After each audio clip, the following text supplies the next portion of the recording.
আর শেখ হাসিনার রায় স্থগিত করা যাবে না। শেখ হাসিনা তো দেশে ফিরে বলছেন আমি আইনগতভাবে মোকাবেলা করব। Let her give a opportunity, তাকে এই সুযোগ দেন আপনি গণতন্ত্রের সাথে, আইনের শাসনের সাথে। এবং আমার ধারণা আজ হোক কাল হোক বিএনপি গভর্নমেন্ট ওনার রায় স্থগিত করবে, ওনাকে পর্যাপ্ত সিকিউরিটি রাখবে, উনি আইনগতভাবে মোকাবেলা করবেন। কারণ আইসিটির বিচার ইতিমধ্যে বিতর্কিত হচ্ছে। এবং আমি আরেকটা বিষয় আপনাকে অবহিত করে রাখি রাশেদ ভাই, আপনি অত্যন্ত বিদগ্ধ সাংবাদিক। কোনো মামলা চলাকালীন আপনি কোনো মন্তব্য করতে পারেন না, সেটা ঠিক, কিন্তু কোনো রায় হয়ে গেলে আমাদের chief justice late lamented Habibur Rahman Shelley সাহেবের ভাষণ আছে, রায়ের সমালোচনা করা অধিকার জনগণের বাক স্বাধীনতার অংশ। তো সে কারণে শেখ হাসিনার যে রায়, আমি বলবো অত্যন্ত দুর্বল রায়, জুরিসপ্রুডেন্স এটাকে অ্যালাউ করে না এবং এই রায় গ্রহণযোগ্য হয়। তো আমি যেটা মনে করি যে জনাব তারেক রহমানের নেতৃত্বে যে বর্তমান সরকার, তারা যদি দেশে একটি শান্তি, স্থিতিশীলতা এবং আইনের শাসন প্রতিষ্ঠা করতে চায়, তাহলে উচিত হবে আওয়ামী লীগের উপর নিষেধাজ্ঞা প্রত্যাহার করে শেখ হাসিনা ফিরতে চাচ্ছেন, তাকে ফিরার অনুকূল পরিবেশ দেওয়া এবং শেখ হাসিনা আইনগত মোকাবেলা করবে। এবং শেখ হাসিনা বাংলাদেশে যখন আসবেন, তখন যে প্রতিষ্ঠানকে আপনার কাছে আমি বলে যাই, যে প্রতিষ্ঠান সবচেয়ে বেশি পরীক্ষা দিতে হবে, সেটা হচ্ছে আমি যে প্রতিষ্ঠানে 10 থেকে 12 ঘন্টা দিনের কাটাই, সেটা হচ্ছে আমাদের সর্বোচ্চ আদালত, আপিল বিভাগ এবং হাইকোর্ট বিভাগ। বাংলাদেশের মানুষ প্রত্যক্ষ করবে যে এত লম্বা লম্বা কথা বলার পর আমাদের বিচার বিভাগ মানুষের পক্ষে কাজ করে কিনা, আইনের শাসনের পক্ষে কাজ করে কিনা, যে কোনো নাগরিকের সাংবিধানিক অধিকার নিশ্চিত করে কিনা, দ্রুত ন্যায্য বিচার পাওয়ার অধিকার নিশ্চিত করে কিনা, নাকি সরকারের সঙ্গে তাল মেলায়। অর্থাৎ 5 আগস্টে যে মানুষের বিস্ফোরণ হয়েছিল, আমি ওইটার সঙ্গে গণভবন মিলাচ্ছি না। স্বাধীনতা হওয়ার আগ থেকে 47 থেকে আজ অবধি কোনোদিন কোনো প্রধান বিচারপতি বা হাইকোর্টের বিচারপতিদের বাসভবন আক্রান্ত হয়নি, যেটা 5 আগস্টে হয়েছিল। কারণ তিনি আপনার মানে হাইকোর্টের, সুপ্রিম কোর্টের আপিল বিভাগ, হাইকোর্ট এমন কিছু মামলায় এমন অবিচার করেছিল যে মানুষ হাঁপিয়ে উঠেছিল। তো সেটা যেন বর্তমান বিচার বিভাগ না করে, তাহলে কিন্তু পরিণাম খুব ভয়াবহ হবে। তো আমি মনে করি যে নতুন স্বরাষ্ট্রমন্ত্রী হয়েছে, দেখ স্বরাষ্ট্রমন্ত্রী তার একা কিছু করতে পারবে না, সরকারের মৌলিক মানে একটা সরকারের টপ লেভেলের সিদ্ধান্ত বা তারেক রহমান সাহেবের সিদ্ধান্ত। আমার মনে হয় যে পরে চাপের মুখে নানা কিছু নথি স্বীকার করার চাইতে বিএনপির উচিত হবে স্মার্টলি শেখ হাসিনাকে আসার সমস্ত অনুকূল পরিবেশ, আইনগত পরিবেশ, কোনো দয়ার বিষয় না, শেখ হাসিনা দয়া চানো না, যেটা আইন অ্যালাউ করে সেভাবে আসা, তারপরে উনি ওনার রাজনীতি করবে, ওনার আইনগত মোকাবেলা করবে। আওয়ামী লীগের রাজনীতি করবে, বিএনপি রাজনীতি করবে। আমরা এটাই চাই। আমি আজকে একটা কথা পরিষ্কার বলি, বিএনপিকে বাদ দিয়ে একা বাংলাদেশ চলবে না, আওয়ামী লীগকে বাদ দিয়েও বাংলাদেশ চলবে না। এই উপলব্ধি দুটি রাজনৈতিক দলের যতদিন পরস্পরের না হবে, ততক্ষণ আমাদের এই দেশে আগুনের গান চলবে। ওই যে বিখ্যাত একটা গান আছে না বাংলা, আগুনের দিন শেষ হবে একদিন, ঝর্ণার সাথে গান হবে একদিন।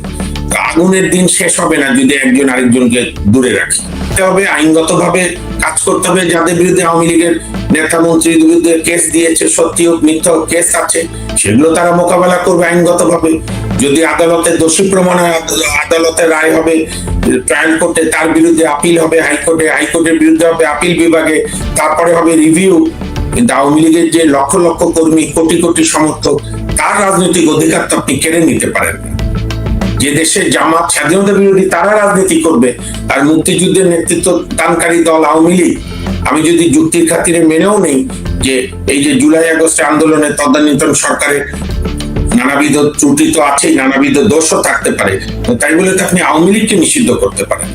এইটা একটা বাংলাদেশকে যে মৌলবাদী রাষ্ট্র বানানোর ইউনূস, আসিফ নজরুল, গংদের যে একটা প্ল্যান, তারই অংশ হিসেবে এটা তারা করেছে। আপনি একটা কৈফিয়ত দেখেন, 2025 সালের 5 ফেব্রুয়ারি তারা 32 ভাঙলো। আপনার মনে আছে অজুহাতটা কি তুলেছিল? শেখ হাসিনা ছাত্রদের সঙ্গে বৈঠক করছে। আমি তখন বলেছিলাম কোনটার জন্য টকশোয়, যে শেখ হাসিনা তো আরো কথা বলবে, তখন কোনটা ভাঙবেন? কিংবা ধরেন এইবার যে এত সাকসেসফুল উনি প্রেস কনফারেন্স করলেন, লাইভ প্রশ্নের উত্তর দিলেন, এখন কোনটা ভাঙলেন? বাংলাদেশ ভাঙবেন? তো এইটা হচ্ছে, শুনেন আমি আবারও দাবি করি বিএনপি সরকারের কাছে যে ডক্টর ইউনূস, আসিফ নজরুল, রিজওয়ানা হাসান, আব্দুল রহমান শুভ্র, স্বরাষ্ট্র উপদেষ্টা, কি নামটা আমার মনে থাকে না, কি নাম, খলিল, না স্বরাষ্ট্র উপদেষ্টা ছিল ইউনূসের, ইউনূসের স্বরাষ্ট্র উপদেষ্টা, আমারও মনে নেই এগুলোর নাম। আচ্ছা যাই হোক, লেফটেন্যান্ট জেনারেল কি যেন নাম, কেউ যেন দেশ ছেড়ে যেতে না পারে, ট্রাভেল রেস্ট্রিকশন দিয়ে দেন। কারণ এই যে জঙ্গিবাদের উত্থান হয়েছে, আপনি যে রিপোর্ট দেখালেন যে আল কায়দার শাখা আছে, বা এই যে শয়ে শয়ে জঙ্গিদেরকে ছেড়ে দিল ইউনূসের গভর্নমেন্ট, আসিফ নজরুলরা পরামর্শ করে, এইটার তো বিচার হতে হবে। হামের ট্র্যাজেডিরও যেরকম ইউনূসের বিচার হবে একদিন, এটা যদি বিএনপি না করে পরের সরকার করবে, পরের সরকার না করলে তার পরের সরকার করবে, পাপের বিচার হবে।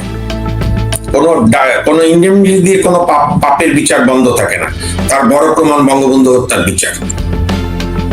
খন্দকার মুস্তাক জিয়াউর রহমানরা তো ইন্ডেমনিটি দিয়েছিল যে হত্যার বিচার হবে না, বাংলাদেশের জনগণ সেটা ভেঙে দিয়েছে। মামুন ভাই, আমরা লাইভের প্রায় শেষ পর্যায়ে। যে দর্শক বলছে স্বরাষ্ট্র উপদেষ্টা জাহাঙ্গীর আলম, সেই দর্শক উপদেষ্টা জাহাঙ্গীর আলম, আচ্ছা একটা জিনিস দেখে, এই যে আমাদের রাশেদ ভাই একটা বিষয় বলি, জি বলি, ইউনূস সাহেবের তো রাষ্ট্রপতি হওয়ার খবর গেল। হ্যাঁ, ওইটাই কথা বলতে চাচ্ছিলাম আমি। এই যে আমাদের সালাউদ্দিন ভাই, যাকে আমরা শিলং সালাউদ্দিন নামে চিনি, উনাকে আজকে এলজিআরডি মন্ত্রণালয়ে দেওয়া হচ্ছে স্বরাষ্ট্র মন্ত্রণালয় থেকে বাদ দিয়ে, এবং রাষ্ট্রপতির নাম ঘোষণা করা হচ্ছে মির্জা ফখরুল ইসলাম আলমগীরকে, যিনি অবশ্য বলেন যে 17 বছর আন্দোলন সংগ্রাম করেছেন, অনেক ত্যাগ তিতিক্ষা স্বীকার করেছেন, অনেকবার জেলে গিয়েছিলেন। এখানে আমার দুইটা প্রশ্ন। একটা হচ্ছে যে গত 17 বছর যখন আওয়ামী লীগ ছিল, আপনারাও বলেন যে আইন লঙ্ঘন, আওয়ামী লীগ কুক্ষিগত করেছিল, গত 24 মাস বা এখন পর্যন্ত যে অবস্থাটা আইন লঙ্ঘনে কারো জামিন হয় না, মির্জা ফখরুল ইসলাম আলমগীরের ক্ষেত্রে কি এই ধরনের হয়েছিল? ধরনের জামিনই হইতেছিল না। প্রথম কথা একটা কারেকশন করি, এটা ইদানিংকালে এই প্রতিবাদগুলো না করলে হবে কি, মিথ্যা গোয়েবলস কায়দায় বলতে বলতে ওটা সত্য হবে। প্রথম কথা, 17 বছর কোনো আন্দোলন করেনি বিএনপি। 2007-08 ছিল আর্মি ব্যাকড গভর্নমেন্ট মঈনুদ্দিনের, ফখরুদ্দিন মঈনুদ্দিন, এবং ওই গভর্নমেন্টের আমলে বেগম জিয়ার আগে শেখ হাসিনা গ্রেপ্তার হয়েছিল, আওয়ামী লীগের নেতারা গ্রেপ্তার হয়েছিল, বিএনপি নেতারাও হয়েছিল, তারেক রহমান সাহেবও হয়েছিল। তো ওইটা 17 না। আমি একটু রেকর্ডটা স্ট্রেট রাখি। 2009 শেখ হাসিনা প্রধানমন্ত্রী ওয়াত নেওয়ার পর 13 সেপ্টেম্বর অক্টোবর পার্লামেন্টে বিএনপি ছিল, এবং 13 পার্লামেন্টের শেষ দিনে শেখ হাসিনাও বক্তৃতা দিয়েছেন সংসদ নেত্রী হিসেবে, বেগম জিয়াও বক্তৃতা দিয়েছেন বিরোধী দলের নেতা হিসেবে। তার পাশে প্রয়াত মওদুদ আহমেদ বসা ছিল, উনি বেগম জিয়া একটা করে বক্তৃতা দিচ্ছিল, একটা করে চ্যাপ্টার, একটা করে কাগজ ওনার কাছে দিচ্ছিল, মানে খুবই সৌহার্দ্য পরিবেশে। শেখ হাসিনার বক্তৃতাও সবাই শুনেছেন, বেগম জিয়ার বক্তৃতাও সবাই শুনেছে। আমি পার্সোনালি উপস্থিত ছিলাম দর্শক সারিতে, এবং ভিআইপি সারিতে ছিলাম বলে দুই নেত্রীকে কাছাকাছি দেখেছি। তো সেই পর্যন্ত তো কোনো আন্দোলনই নাই। ওই সময় একটাই আন্দোলন বিএনপি করতো, বেগম জিয়ার বাড়ি যে ভেঙে দিল সেইটা। তো যাই হোক, মির্জা ফখরুল সাহেব তো কত বছর জেলে ছিল আওয়ামী লীগ আমলে, তো কেউ বলতে পারবে না। কেস হয়েছিল 250টা, কিন্তু টানা তো বোধহয় 6 মাস 7 মাসের বেশি না। আর আপনি যে প্রশ্ন করলেন, জামিন হয়েছিল কিন্তু দেরিতে হয়েছিল। আমি মনে করি কি জানেন, এই বিএনপি আওয়ামী লীগের যে কোনো পার্টির মহাসচিবদের, কেন্দ্রীয় নেতাদের বা আওয়ামী লীগের সাধারণ সম্পাদক বলে, তাদের বেল দেবে ম্যাজিস্ট্রেট। বিচার বিভাগকে কুক্ষিগত 91 সাল থেকেই করেছিল, সেটাকে হয়তো প্রত্যেক সরকারি অতীত থেকে শিক্ষা না নিয়ে আরো বাড়িয়েছিল। যেমন আমি আপনাকে একটা চ্যালেঞ্জ দিই আপনার মাধ্যমে, পাকিস্তান আমলে কোন রাষ্ট্রদ্রোহ মামলায় বঙ্গবন্ধু শেখ মুজিবুর রহমানকে জামিন নেওয়ার জন্য পূর্ব পাকিস্তান হাইকোর্টে আসতে হয়। বেশ শুনছেন, বড়জোর বিভিন্ন জেলার সেশন জাজ অথবা অনেক সময় ম্যাজিস্ট্রেট কোর্টরা বেল দিয়ে দিয়েছিল বঙ্গবন্ধু শেখ মুজিবুর রহমান, তাজউদ্দিন আহমেদ, সৈয়দ নজরুল ইসলাম, ওদিকে মৌলানা ভাসানী, বামপন্থীরা মনি সিংরা তো নিষিদ্ধই ছিল, আন্ডারগ্রাউন্ডে ছিল। আমি বলবো এই দুই দলই, 91 থেকে বেগম জিয়া, 96 থেকে শেখ হাসিনা, এই দুজনের যদি ওই টার্মের 5 বছর মূল্যায়ন করেন, আমার দেখা মতে শেখ হাসিনার 96 থেকে 2001, তার সাবসিকুয়েন্ট শাসনামলের চাইতে উন্নয়নের কথা বলছেন, উন্নয়নে তো উনি চ্যাম্পিয়ন, কিন্তু এই যে বিচার বিভাগকে স্বাধীন রাখা, নির্বাচন কমিশন, বাংলাদেশ ব্যাংকের গভর্নর নিয়োগ, অ্যাটর্নি জেনারেল নিয়োগ, শেখ হাসিনার 96 থেকে 2001-এ অসাধারণ অ্যাপয়েন্টমেন্ট। উনি বাংলাদেশের অ্যাটর্নি জেনারেল করেছিলেন, প্রখ্যাত সংবিধান বিষয়ক ওনার বই, কোনো উকিল, সুপ্রিম কোর্টের লয়ার বা জাজরা ওনার বই ছাড়া রিট মামলা করতে পারে না, কনস্টিটিউশন অফ বাংলাদেশ মাহমুদুল ইসলাম। এবং ওনার মতো একজন কোনো দল করে না, আওয়ামী লীগ কেন কোনো দলই করেননি, শেখ হাসিনা তার যোগ্যতা দেখে নিয়োগ দিয়েছিল এবং উনি সাকসেসফুলি অ্যাটর্নি জেনারেল শেষ করেছেন। তো সেইটা তো শেখ হাসিনার কৃতিত্ব। শেখ হাসিনা লুৎফর রহমান সরকারকে বাংলাদেশ ব্যাংকের গভর্নর করেছিল, জানা সত্ত্বেও যে লুৎফর রহমান সরকার আওয়ামী লীগের রাজনীতি সাবস্ক্রাইব করে না। আমাদের জাতির দুর্ভাগ্য, শেখ হাসিনার এই 96 থেকে 2001-এ উদারতা যেরকম বেগম জিয়া 2001 থেকে 6 ধরে রাখলো না, পরবর্তীকালে শেখ হাসিনাও তার শাসনামলে বিশেষ করে 15 থেকে 24 পর্যন্ত এই প্রাতিষ্ঠানিক নিয়োগগুলোতে আমার বিশ্বাস উনি অত্যন্ত শার্প লেডি, উনি নিজেও এখন রিয়েলাইজ করবেন যে বিচার বিভাগকে যদি উনি এই আইনমন্ত্রী আনিসুল হক বা তার ভাস্তা তাপসদের কথায় আজ্ঞাবাহ না করতো, তাহলে হয়তো এই 5 আগস্ট ঘটতো না। যাই হোক, এখনো কিন্তু আমি আপনাকে সত্য বলি, এখন আওয়ামী লীগের কেন্দ্রীয় নেতারা থেকেও অল্প সংখ্যক জেলে আছে, বাকিরা বাইরে আছে, বা 100-র বেশি এমপি আছে, বেল হচ্ছে না। এটা দুঃখজনক, আমি এটার প্রতিবাদ করি, প্রতিনিয়ত করি যে কোনো রাজনৈতিক আদর্শ বিশ্বাস করে দেখে আপনি বিনা বিচারে কোন নাগরিককে জেলে রাখবেন। আওয়ামী লীগ তো বটে, আওয়ামী লীগের নেতা কর্মী। এইটা আগেকার অবস্থা চেয়ে একটু শেষ করে নিন বড় ভাই, এইটা আগেকার অবস্থা চেয়ে আরো খারাপ হয়েছে। আমি বলছি, আমি পরিষ্কার বলছি, আওয়ামী লীগের আমলে যাই হোক না কেন এতটা জামিন বন্ধ হতো না, কিন্তু এখন যেটা হচ্ছে, এবং আনফরচুনেটলি ইউনূসের আমল তো অন্ধকার যুগ। বর্তমান প্রধানমন্ত্রী তারেক রহমানের কাছে জনগণের প্রত্যাশা ছিল যে উনি সাংবিধানিক পদগুলোতে ভালো ব্যক্তি নিয়োগ দেবে, কিন্তু এমন ব্যক্তি নিয়োগ দিয়েছে বিভিন্ন পদে বা বিভিন্ন প্রতিষ্ঠানে, মানুষ হতাশ হচ্ছে। তার সঙ্গে সবচেয়ে যেটা বড় এই সরকারকে চ্যালেঞ্জ মোকাবেলা করতে হবে, সেটা হচ্ছে শেখ হাসিনার আমলে গ্রামীণ জনগণ বিদ্যুতের ব্যবহারে অভ্যস্ত হয়ে গিয়েছিল। আমার এক বন্ধু আমাকে আজকে ফোন করে বলল দিনাজপুর থেকে যে দোস্ত, এখন আর গ্রামে এসে কেউ সংস্কারের কথা বললে মানুষ ঝাঁটা দিয়ে মানে জুতা দিয়ে পেটা করবে, যে সংস্কার করে, চেঞ্জ করে, আগে বিদ্যুৎ দিয়ে জ্বালানি দে, যেটা শেখের বেটি দিয়ে গিয়েছিল সাফল্যের সঙ্গে। বলেন।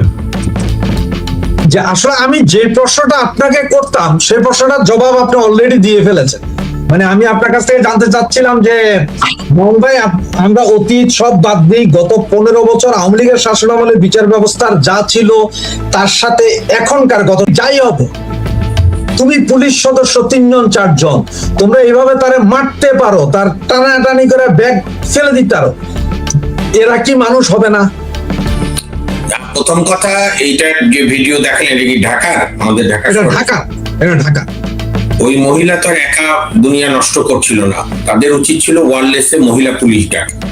এইটা হচ্ছে আমাদের পুলিশের হ্যান্ডবুকও আছে এবং আমাদের বহু রায়ও আছে।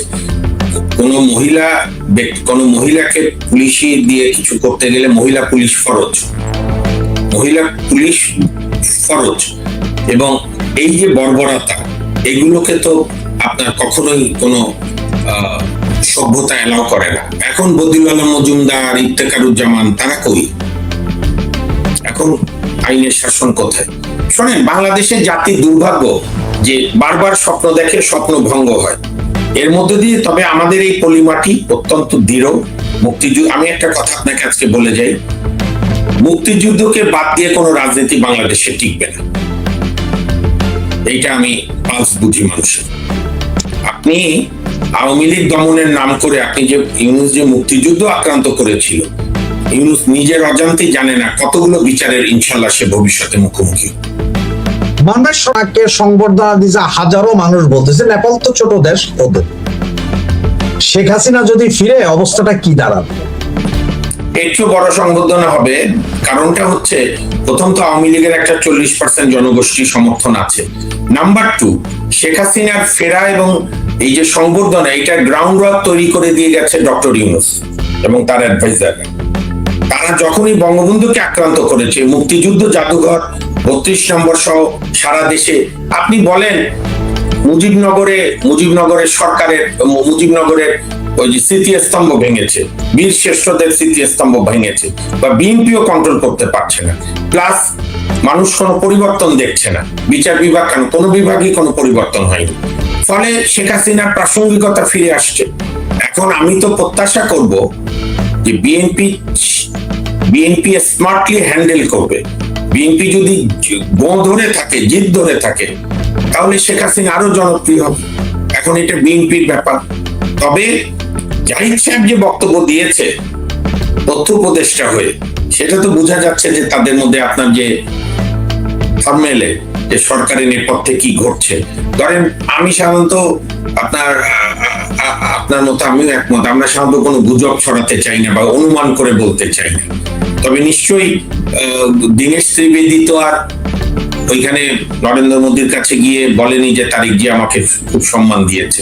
নিশ্চয়ই তারেক জিয়ার কোনো বক্তব্য প্রধানমন্ত্রীর আছে, নরেন্দ্র মোদীরও বক্তব্য আছে। এবং আপনি বোধহয় এটা জেনেছেন রাশেদ ভাই, প্রধানমন্ত্রী নরেন্দ্র মোদী বাংলাদেশের সঙ্গে তাদের সম্পর্ক উনি ডিল করবে, উনি আর দীনেশ ত্রিবেদী। এবং আপনি বোধহয় দেখেছেন যে বিশাল ঘরে মিটিং হচ্ছে, উনি আর দীনেশ ত্রিবেদী মুখোমুখি। এবং দীনেশ ত্রিবেদী কিন্তু খুব, আমি একটু বলে নিই আপনাকে, একটু অনুমতি নেই। দীনেশ ত্রিবেদীর ইতিহাসটা আমাদের এখানকার মৌলবাদীরা জানে না বা বিএনপিও জানে না। দীনেশ ত্রিবেদী ছাত্র জীবনে যুব কংগ্রেসের কেন্দ্রীয় জয়েন্ট সেক্রেটারি ছিল রাজীব গান্ধী, ইন্দিরা গান্ধীর আমলে। তারপরে যখন তৃণমূল হয়ে গেল মমতার নেতৃত্বে, তখন সে তৃণমূলের সেকেন্ড ইন কমান্ডের মতো। মমতা যখন ওই সোনিয়া গান্ধীর নেতৃত্বে মনমোহন সিং এর গভর্নমেন্টে রেলমন্ত্রী হিসেবে রেলমন্ত্রী হলো, তারপরে যখন 11 সালে জিতলো মমতা, পশ্চিমবঙ্গের মুখ্যমন্ত্রী হলো, তখন মমতার জায়গায় কিন্তু মমতা দীনেশ ত্রিবেদীকে দায়িত্ব দিয়েছে। উনি মাটি থেকে উঠে আসা রাজনীতি নেতা, গতকাল হয়নি বা কারো পরিবারের কারণে হয়নি। এবং অত্যন্ত তার চোখে মুখে দেখবেন আপনি, মানে খুবই অভিজ্ঞতা। এবং আপনি তাকে দেখেছেন একটা বড় ভাইয়ের মতো, বড় দাদার মতো। সে কিন্তু কারো অসম্মানী গায়ে লাগাচ্ছে না, তার কাজ সে করে যাচ্ছে। আমাদের উচিত হবে আমাদের স্বার্থ বজায় রাখা, ভারতের কাছ থেকে আমাদের যে অমীমাংসিত সমস্যা সেটার সমাধান করা। আর ভারতের উপদেশ দরকার নাই, আমার দেশের একটা বড় দলের রাজনীতিকে আমরাই করতে দেব। মানুষ যদি গ্রহণ না করে, গ্রহণ করবে না। আরেকটা শক্তির নিত্যতার সূত্র আছে ভাই, আমরা পড়েছি, শক্তি কখনো ক্ষয় হয় না, এক শক্তি থেকে আরেক শক্তিতে রূপান্তরিত হয়। মুসলিম লীগ ক্ষয় হয়নি, মুসলিম লীগ কনভার্ট হয়ে গেছে বিএনপি সব বিভিন্ন দলে, কিন্তু আওয়ামী লীগ তো আর কনভার্ট হওয়ার জায়গা নেই। কারণ মুক্তিযুদ্ধ এবং বঙ্গবন্ধুকে রাজনৈতিক দল হিসেবে আওয়ামী লীগ লালন করছে, যেটা শেখ হাসিনা বলতেন আগে আমাদের সব বিভিন্ন জায়গায়, যে আমরা যেদিন থাকবো না সেদিন মুক্তিযুদ্ধ থাকবে না, বঙ্গবন্ধু অসম্মানিত হবে, শহীদরা অসম্মানিত হবে। আমি তো দেখলাম ইউনূস সেই কাজটাই করলো। কাজে সেই কারণে আওয়ামী লীগের রাজনীতি প্রাসঙ্গিক হয়েছে। তারপরও তাদের যে ভুল ত্রুটি আছে, অপরাধ আছে, অপরাধ নেই এটা আমি বলবো না, অন্ধের মতো অনেক অপরাধ আছে। রাজনীতি কন্ট্রোল করতে পারেনি, জামাত শিবির বৃদ্ধি পেয়েছে, তারা সেটা বুঝতে পারেনি, অথবা বুঝেও তাদের অনেক দুর্নীতিবাজ নেতারা এগুলোকে ওভারলুক করতে চেয়েছে। রাজনৈতিক ভাবে আমাদের শিক্ষা ব্যবস্থায় নৈতিক পরিবর্তন আনতে পারেনি।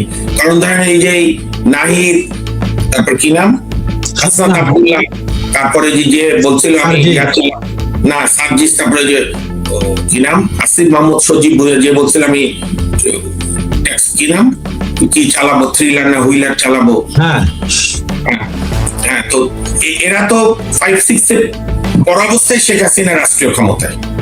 তাহলে স্কুলের শিক্ষাক্রম কি হলো, কলেজে কি হলো, বিশ্ববিদ্যালয়ে ছাত্র রাজনীতি কি শিক্ষা দিল, শিবির যে তলে তলে বড় হলো তারা এটা বুঝতেই পারলো না। কাজেই এগুলো সবগুলো নিজেরাও নিশ্চয়ই আত্মোপলব্ধি করছে।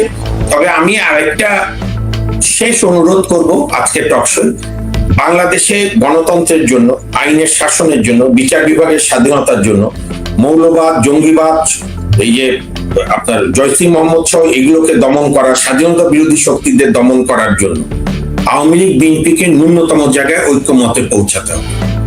এইটা যত তাড়াতাড়ি এই দুই দল করবে বাংলাদেশের জন্য তত মঙ্গল।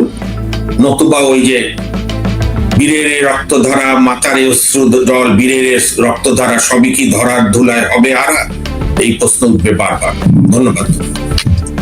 ধন্যবাদ। সুপ্রিয় দর্শক শ্রোতা মন্ডলী, আপনারা অনেকে কমেন্টস করেছেন, আমরা কমেন্টস এর আজকে উত্তরগুলো দিতে পারিনি কারণ বিভিন্ন বিষয় নিয়ে দুঃখিত এই জন্য যে আপনাদের কাছে যে আপনারা কমেন্টস নিতে পারেনি এবং করতে পারেনি। আর রাতের যেহেতু 11টার কাছাকাছি বেজে গেছে, আজকে আপনার মাধ্যমে কি আমি একটা আপনার কাছে আবদার করতে পারি? অবশ্যই অবশ্যই। সামনের বৃহস্পতিবারে আপনি আপনার সময় আগে আনলে আমি মিলে কিছু দর্শকদের প্রশ্নের উত্তর দিতে চাই, তাহলে আমাদের লাইভ অনুষ্ঠান। ওইটাই বলছিলাম যে দর্শক শ্রোতা মানে আগামী সপ্তাহে মাউন্ট ভাই আমাদের প্রতি বৃহস্পতিবার বাংলাদেশ সময় রাতে 9টায় আসে। আগামী সপ্তাহে আপনাদের প্রশ্নগুলোর জবাব দেওয়ার চেষ্টা করব। তো আজকে এখানে দিতে পারলাম না। আর মাউন্ট ভাই, আপনার কাছে আমাদের একটা রিকোয়েস্ট যে প্রতিদিনই কিছু না কিছু ঘটে যাচ্ছে। এমনও হতে পারে যে আপনার বৃহস্পতিবারের শিডিউল ডেট আমাদের সাথে, এর ভিতরে হয়তো কোনোদিন আমরা হয়তো 1 ঘন্টা 1.5 ঘন্টার ঠিক আছে, ইটস মাই প্লেজার, কথা বলবো। অবশ্যই ইটস মাই প্লেজার। আপনি যখনই বলবেন জাস্ট একটু কয়েক ঘন্টা আগে বলেন, তাহলে ওইভাবে সাজাতে পারি। মান ভাই, আমি প্রথমেই বলছিলাম যে শেষ কোত্থেকে শুরু কোত্থেকে শেষ সেটা আমি বুঝতে পারছি না। আপনি একটা কথা বললেন আজকে যে বিএনপি আওয়ামী লীগ এক জায়গায় হইতে হবে, তো আমার মাথায় যেটা ঘুরতেছে সেটা হচ্ছে বঙ্গবন্ধু শেখ মুজিবুর রহমান, উনি আমাদের দেশ স্বাধীনতার পেছনে সবচেয়ে বড় অবদান। আর বিএনপি যদি বলে যে জিয়াউর রহমান স্বাধীনতার ঘোষণা দিয়েছিলেন, বঙ্গবন্ধুর পক্ষে ঘোষণা দিয়েছিলেন বা নিজে দিয়েছিলেন, ওটা বিএনপির বিশ্বাস। এবং আমিও যদি ধরে নেই যে ঠিক আছে উনি বঙ্গবন্ধুর পক্ষ হয়ে ঘোষণা দিয়েছিলেন, তার মানে পাকিস্তানিদের কাছে 2 জন জাতীয় বেঈমান, একজন বঙ্গবন্ধু, একজন জিয়াউর রহমান। বিএনপির উপরে এখন যদিও পাকিস্তান আসর করছে, পাকিস্তান কিন্তু সময় পেলে তাদেরকেও আছাড় মারতে ছাড়বে, কারণ বেঈমানের। আমি রাশেদ ভাই জাস্ট 30 সেকেন্ড নেই। জি জি, এটা আমার কাছে এই যে বিএনপির একজন পরখাও নেতা রিজভী আহমেদও একটা অবান্তর মন্তব্য করলো, হাস্যকর। আমি এগুলোর উত্তরও দিতে চাই না। ফ্যাক্টটা কি? 27শে মার্চ জিয়াউর রহমান যখন নিজের স্বাধীনতার ঘোষণা দিল, তারপরে যখন আওয়ামী লীগ নেতারা গিয়ে বললো যে আপনাকে তো সবাই চেনে না, এটা তো বাস্তব। উনি তখন আর্মির মেজর, পাকিস্তানের ছিলেন দীর্ঘদিন, এটা সব মেজরকে তো চিনার কথাও না। কিন্তু নিঃসন্দেহে একজন তরুণ মেজর মুক্তিযুদ্ধের ঘোষণা দিয়েছে, এটা তো উৎসাহ ব্যঞ্জক যারাই শুনতে পেরেছে। এবং জিয়াউর রহমানও দেখেন যখন আওয়ামী লীগ নেতারা গিয়ে বললো, তখন বললো যে আপনারা কারেকশন করে দেন। ওনারা বললো আপনি করেন। জিয়াউর রহমান জানেন লেখাপড়া করেছে করাচিতে বা বিভিন্ন জায়গায়, তার বাবাও কলকাতায় পারমাণবিক শক্তি কমিশনে চাকরি করতো, পড়াশোনা ভালো। তো জিয়া নিজে কারেকশন করে লিখলেন, I on behalf of great leader Bangabandhu Sheikh Mujib to you. তারও বাদ দেন আপনি। এই যে হাস্যকর যুক্তি বিএনপি নেতারা করে, তারা তাদের প্রতিষ্ঠাতাকে অপমান করে। আমি 2টা কথা বলি, শেষ করি। তেলিয়াপাড়ায় যে 2 এপ্রিল 27 জন মেজর সহ মিটিং হলো, সভাপতিত্ব করলেন আমাদের মুক্তিযুদ্ধের রণাঙ্গনের প্রধান সেনাপতি এমএজি ওসমানী, যেখানে জিয়াউর রহমান, খালেদ মোশাররফ, শফিউল্লাহ সব বীররা মিটিং করলো। এবং সেখানে জিয়াউর রহমান, আপনি ঐতিহাসিক ডকুমেন্ট, ওই জিয়াউর রহমান তো ওখানে বলেন যে আমি রাষ্ট্রপতি, আসেন আমার নেতৃত্বে করেন। জিয়াউর রহমানরা যখন প্রশ্ন করলো যে রাজনৈতিক নেতারা কোথায়, তাদের সঙ্গে তো আমাদের মেলবন্ধন হতে হবে। এবং তখন তো রাজনৈতিক নেতা মানে আওয়ামী লীগ বাংলাদেশের মানুষের ভোটে নির্বাচিত প্রতিনিধি, তারাই বাংলাদেশকে প্রতিনিধিত্ব করতে পারে এবং তারা তা করলেও। এবং তখন আপনাকে আমি বলি, তদানীন্তন মেজর সিআর দত্ত, পরে যিনি মেজর জেনারেল হলেন, আর ওসমানী সাহেব, আর আরেকজন বোধহয় নামটা মনে পড়ছে না, সেই বীর মুক্তিযোদ্ধা আর্মি অফিসার, আমি ক্ষমা চেয়ে নিচ্ছি, এই 3 জনকে দায়িত্ব দিল যে আওয়ামী লীগের এমপিদের সঙ্গে আলাপ করে সরকার তারা কিভাবে গঠন করবে সেখানে তারা। এবং মুক্তিযুদ্ধের 10 এপ্রিল ডিক্লারেশন অফ ইন্ডিপেন্ডেন্স হলো। 14-15-তে অনেকবার তাজউদ্দিন সাহেবের একটা স্বপ্ন ছিল যে আমরা ওত নেব স্বাধীন বাংলাদেশ, বাংলার মাটিতে। তাতে বোধহয় 14 এপ্রিল একটা চেষ্টা করেছিল, পাকিস্তানিরা জেনে যাওয়ায় বম্বিং করে। পরে তো মেহেরপুরের আম্রকাননে এখন অহেতুক মানুষটা জেলে আছে। এই যে আপনার বীর মুক্তিযোদ্ধা, ওই সময়কার এসডিও, আপনার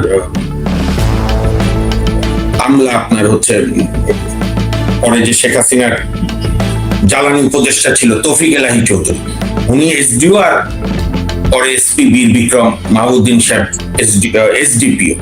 সেই ওত নিল, সেই ওতে রাষ্ট্রপতিকে বঙ্গবন্ধু শেখ মুজিবুর রহমান, ভাইস প্রেসিডেন্ট সৈয়দ নজরুল ইসলাম, বঙ্গবন্ধু যেহেতু পাকিস্তানি জেলে অস্থায়ী রাষ্ট্রপতি সৈয়দ নজরুল, তাজউদ্দিন সাহেব প্রধানমন্ত্রী, অন্যরা বিভিন্ন মন্ত্রী, সেখানে জিয়াউর রহমান রেখে 11টা সেক্টর কমান্ডার, বা আরো ভালো করে বললে মানে আরো উল্লেখযোগ্য বললে 3টা ফোর্স হলো Z force, S force, K force. Z ফোর্সে Ziaur Rahman, কে ফোর্সে খালেদ মোশাররফ, এস ফোর্সে শফিউল্লাহ। খালেদ মোশাররফ যুদ্ধক্ষেত্রে মাথায় গুলি খেলো, অল্পের জন্য বেঁচে গেলেন, সুস্থ হয়ে আবার যুদ্ধে নামলেন। কর্নেল তাহের পাকিস্তান থেকে পালিয়ে এসে যুদ্ধে জয়েন করলেন, এক পা উড়ে গেল, পরে আবার পা সাজিয়ে ভারতের ট্রিটমেন্টে আবার যুদ্ধে গেল। এরা তো আমাদের সব বীর, আমরা তো কেউ কাউকে ছোট করতে পারবো না। রাতের পর রাত আলাপ করে বঙ্গবন্ধুকে আপনি ডুবাতে পারবেন না, বেশি উঠাতে পারবেন না। তিনি স্বাধীন রাষ্ট্রের স্থপতি, জাতির জনক বঙ্গবন্ধু শেখ মুজিব। তাজউদ্দিন আহমেদ বাংলার ইতিহাসের সফল প্রধানমন্ত্রী, যিনি বঙ্গবন্ধুর অনুপস্থিতিতে মুক্তিযুদ্ধ নেতৃত্ব দিয়েছেন।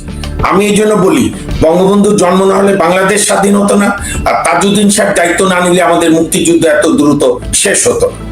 তো সেই হিসেবে জিয়াউর রহমান, এবং জিয়াউর রহমান তো বেঁচে থাকতে কোনোদিন এই দাবি করেনি। উল্টো তার লেখা আছে একটি জাতির জন্ম, যে 7ই মার্চই আমরা বাঙালি অফিসাররা বঙ্গবন্ধুর ভাষণে সিগন্যাল পেয়ে যাই। হ্যাঁ হ্যাঁ, যে দলের প্রতিষ্ঠাতা বঙ্গবন্ধুর ভাষণে সিগন্যাল পায়, সেই দলের নেতারা এখন উলট পালট বলে তো অন্য কারো কি করছে কিনা জানি না, সবচেয়ে ক্ষতি করছে তাদের নেতা জিয়াউর রহমানের, মানে বিএনপির প্রতিষ্ঠাতা। কাজে আমি এটা মনে করি এগুলো হচ্ছে হাস্যকর যুক্তি। বাংলাদেশের মুক্তিযুদ্ধের ইতিহাস অত্যন্ত পরিষ্কার।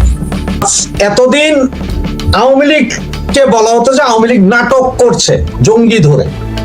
ওকে, ওয়েল এন্ড গুড, আমিও মেনে নিলাম ভাই। এক সময় বিরক্ত হলেন সুশীল সমাজ, আপনারা আইনজীবীরা সবাই মিলে বললেন যে না, এখানে অনেক কিছুই মনে হয় সন্দেহজনক মনে হচ্ছে বা দেখা যাচ্ছে। এই র্যাব এটাকে ধরতেছে, উড়ে ধরতেছে, মারতেছে, জঙ্গি বলে আবার জেলে পুড়তেছে। পক্ষে বিপক্ষে অনেক কথা ছিল, কিন্তু বারবারই আওয়ামী লীগ বলছে যে না, জঙ্গি আছে। তা আওয়ামী লীগ গেল, সমস্ত জঙ্গিদেরকে তো উইদিন 72 আওয়ার সবাইকে ছেড়ে দিলেন, বড় বড় ফাঁসির আসামির জঙ্গি ছেড়ে দিলেন। এখন বলতেছেন কোন এক মামুন, যে বোমা স্পেশালিস্ট, তাকে খুঁজতেছেন।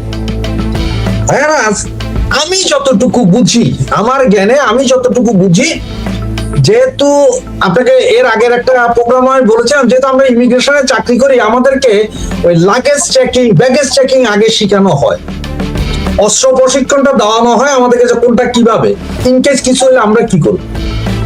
তো সেখানে বুঝি আমাদের বারবার বলতো, এই যে প্রেসার কুকার বোমা, পাইপ বোমা বা এআইডি দিয়ে যেটা করা হয়, এটা আসলে খুব স্পেশালিস্ট লোক লাগে। মানে এটা সেনাবাহিনীর কিছু লোক আছে, বিমান বাহিনীতে হয় না, আপনার বিজিবি তো হয় না, এটা একদম স্পেশালিস্ট সেনাবাহিনীর করা। যেমন আপনার স্নাইপার শুটার যাদের বলা হয়, এটাও সেনাবাহিনী, বোমা স্পেশালিস্ট সেনাবাহিনী থেকে হয়। বা আজ থেকে 4 বছর আগে এই প্রেসার কুকার বোমা বা অমুক বোমা, এগুলোর পুরো ডাটা দিয়ে দিয়েছিল আইএসআই অনলাইনে, ওদের একটা পত্রিকা আছে, ওটা তো অনলাইনে দিয়ে দিয়েছিল। এরপরে পৃথিবীর বিভিন্ন দেশে কিন্তু ফুটছে, সেই জিনিস এখন বাংলাদেশে আছে, হইতেছে। এটা তো কালকে আর আজকে হয় না।